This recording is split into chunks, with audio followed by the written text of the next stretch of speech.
Une situation chaotique chez Tesla, des employés ont pris la parole. Bon alors attention, hein. À prendre avec des pincettes quand même, évidemment. Bon, je passe un peu l'intro à rallonge. Donc la modèle 2 qui a été annulée, enfin la voiture à 25 000 euros qui a été annulée, on parle plutôt d'une voiture à 30 000 et quelques maintenant. Parmi eux, un certain John qui a témoigné.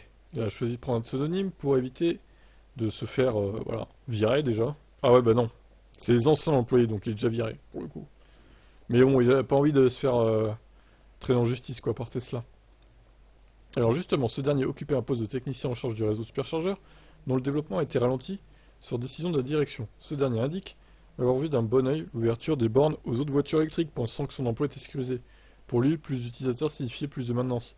Sauf que dans la réalité, ce fut très différent, puisque Tesla a donc décidé de limiter les frais et procéder à une grande vague de licenciements. John avait pris la décision de démissionner de l'entreprise avant que ça n'arrive. Néanmoins, tout porte à croire que la gestion de la firme n'y est pas pour rien. Comme l'indiquent plusieurs employés interrogés, plusieurs ont pris la parole à ce sujet. Ces salariés indiquent que leur emploi est souvent chaotique et mouvementé, sans donner plus de détails du pourquoi du comment. Ces déclarations qui semblent confirmer ce qu'on savait déjà depuis un certain temps, puisqu'en début de cette année dernière, des salariés avaient déjà décidé de se rebeller contre la direction de l'entreprise.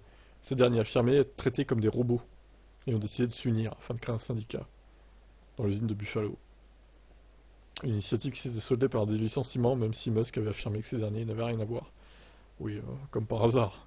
Quelques semaines plus tôt, deux figures importantes de l'entreprise ont également pris la décision de partir, à savoir Juan Patel et Drew Baglino. Ça, on l'avait vu, ok.